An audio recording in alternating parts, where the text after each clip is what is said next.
So the good news, for the length of a cup of coffee, I had my Ender 3 V2 up and running and working again.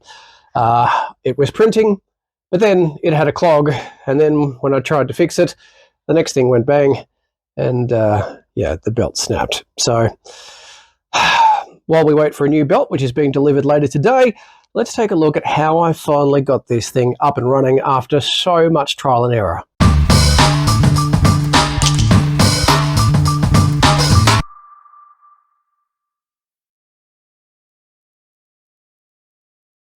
Hello, Al here from One Man Many Plans, and welcome to this, one of my many projects, my 1989 Mazda RX-7 Turbo 2 imported from Japan.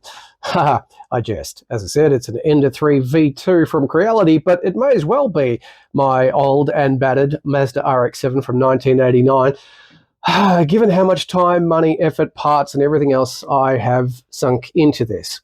Bit of a good news, bad news situation. Finally got it printing until it clogged, until this broke.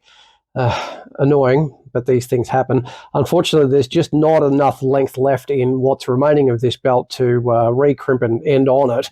And so, yeah, my latest Amazon delivery, yet another one this week, is slated in later today. But like I said, I did actually get it up and running, which is fantastic after so much downtime. And I'll explain what it was that finally got this part working, which was my extruder. My problem was that this was moving, the extruder wasn't. It would only move for a little bit and then it would stop. So the head kept moving, the bed kept moving, everything else kept moving, the extruder just stopped. And I've been looking at various solutions and trying them on each time for size, including buying a few parts for it, which, let's go through it now. It's a little bit modified, like RX-7s, funnily enough.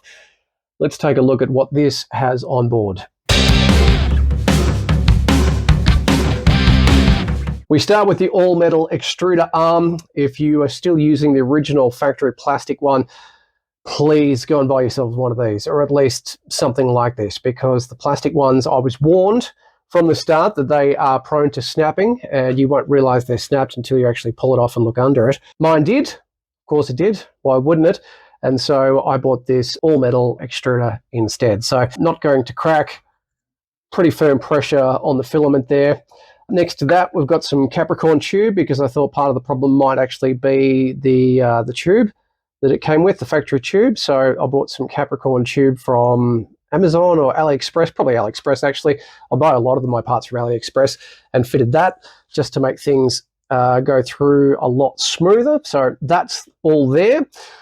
The head part of it, I've talked about this previously, but if this is your first video about my Alien 3D printer, well, it is a different head underneath the factory shroud. It's actually a bamboo head. It's actually the bamboo TZE3V2 hot end under there. You can't see it through the plastic and everything else, and the little metal cover, little rubber cover that comes with it, but it's actually a nice anodized blue. And one thing that I'm going to be doing when I finally get this up and running, new belt and everything else on there, is actually printing out a new shroud for it, because in here it's a little bit loose, the fans are a bit rattly, so it's a good opportunity to take it apart and build a new one once it's all up and running and printing, of course. Underneath the beds, I've replaced the original factory springs, which are getting a little bit worn, with some Creality silicone spacers. Very handy, these things, very affordable. I think it was like $10 for the set. Great, very easy to put on. I haven't had much to do with actually having to use these since I've put them on, which is fantastic.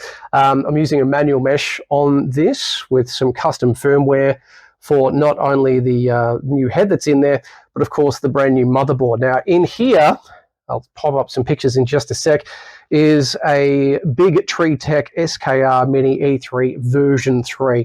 New motherboard, because I figured part of my problem with the extruder was motherboard related, and if it's deep within the motherboard, I thought, okay, maybe it's time to replace it.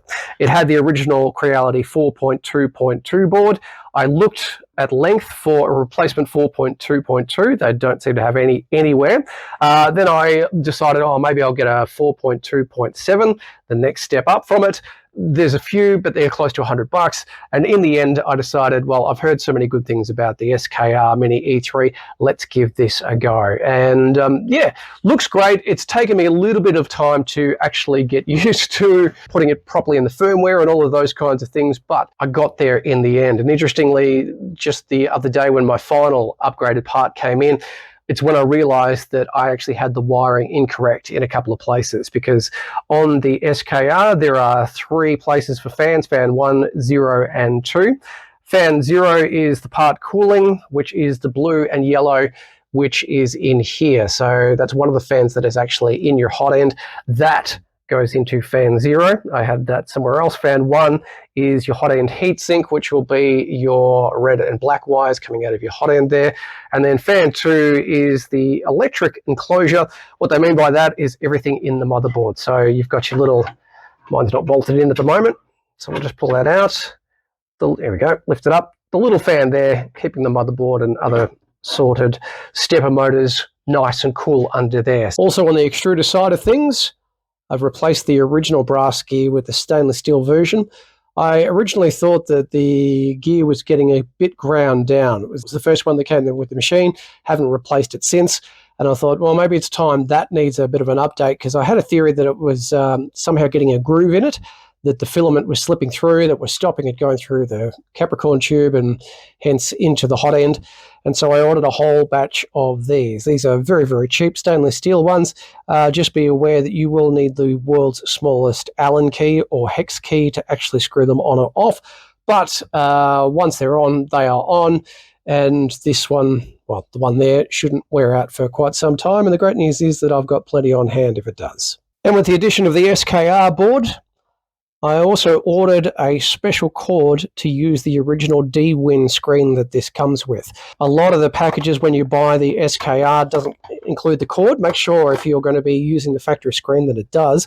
And another thing to be very, very wary of, both ends look exactly the same, but it can only go in one way. So if you get to the point where you've plugged it all in, you've wired up your SKR, and you've switched it on, and then you go and turn a setting, click it, and it resets itself, that means the cord is the wrong way, okay? So take your cord out, take your cord out from the other end, swap the ends around, that should do it. It took me a couple of days to work that out. I thought, why does this keep resetting every time I do it?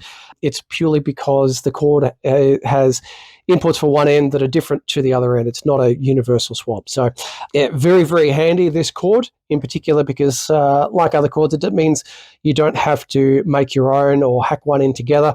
Just be aware too that it's not a full fit for the opening on the back of this thing. So if you have it too far to the left, you'll have this massive gap on the right, and vice versa. Make sure that they go on all the pins, and of course make sure you've got the right end on the right end. But it's very handy being able to use the original factory screen, because I didn't want to add even more to it until I got it up and working, of course. One thing that I'm really, really loving, beautiful, great, ready to go. So quiet.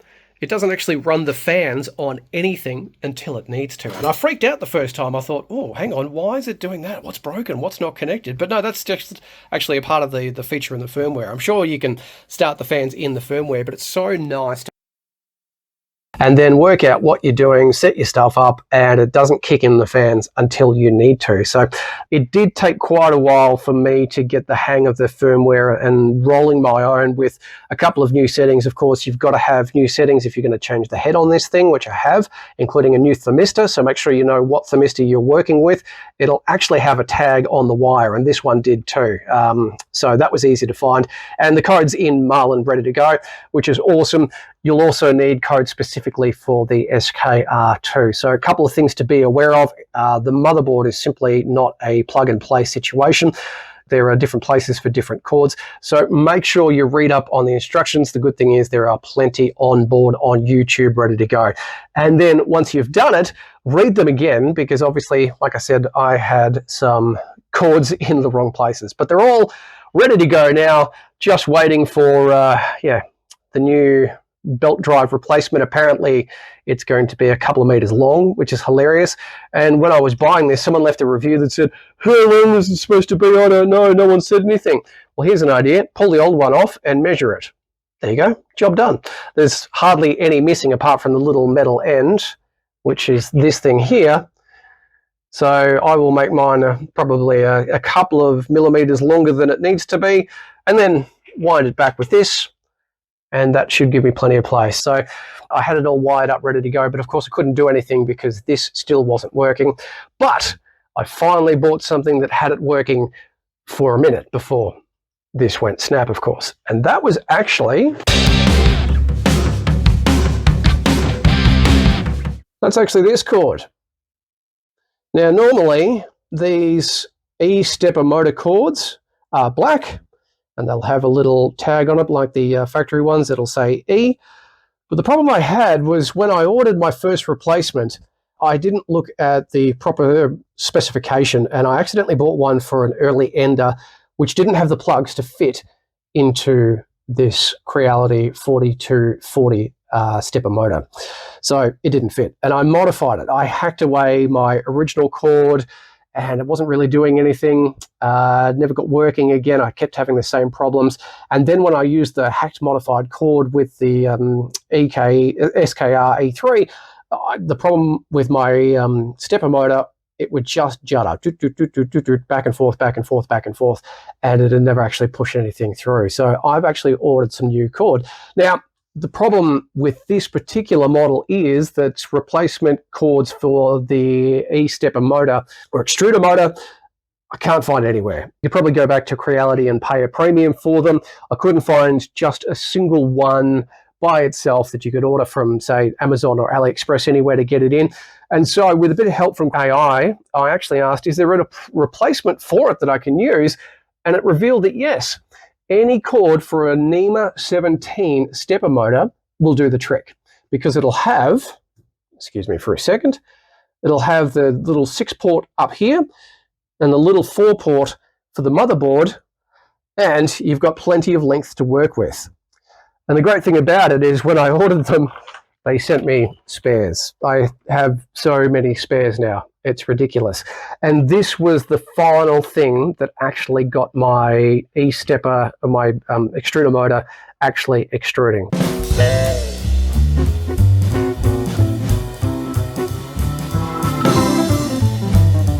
The hot end is heating up. The extruder is extruding finally. I'm very happy that I don't have to work with any more hacked wires. Obviously, the wiring, the original factory wiring, was part of the problem because this was simply plug and play. And I love this, that, you know, it's still stuck together, ready to go, so I can just peel off a new one when I need one. The whole thing cost me about $10, which is great. So I've got plenty of spares. So that's where we are in the later stage of my little 3D printing project. The main aim of this video is just to let you know that yes, there is a cheap and very affordable alternative to the actual E-motor cord that you might be looking for an Ender 3 V2. This is it. It's for a NEMA 17 motor. I thought I might actually have to de-pin a couple of things and swap them around, but no, it was literally plug and play out of the box. Readily available, easily affordable, and it is literally plug and play. So that is fantastic. So when I finally get my little replacement belt later today, given that it's a very, very hot day here in Australia, I wouldn't be surprised if it comes in later tonight. And there's a lot of deliveries going on at the moment, being school holidays and all that kind of stuff. So it is coming. Hopefully I'll be able to get it all in sync, in harmony for at least one print before something else goes bang. Wish me luck. Well, it's always the way, isn't it? I had just finished all the editing and all the titles and all the music and all the pictures for this latest video. And I thought, oh, well, nothing's arrived. I might as well just upload this to YouTube. And I was just about to do that. And next thing you know, the saga continues. Suddenly, my belt arrives. Here it is, my 2 meters of new belt, complete with some crimpers at the end.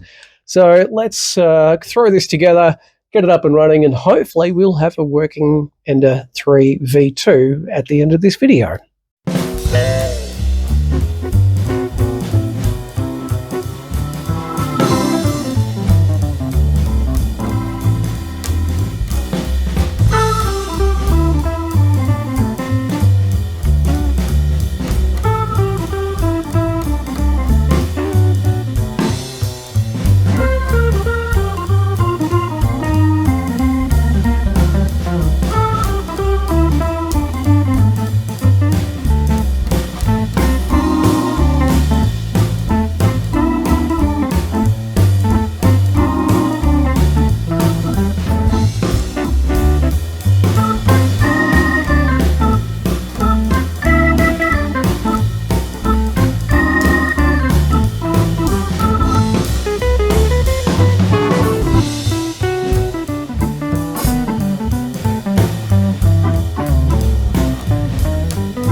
got some fine tuning to do. I think I've got to calibrate my E-steps and everything else.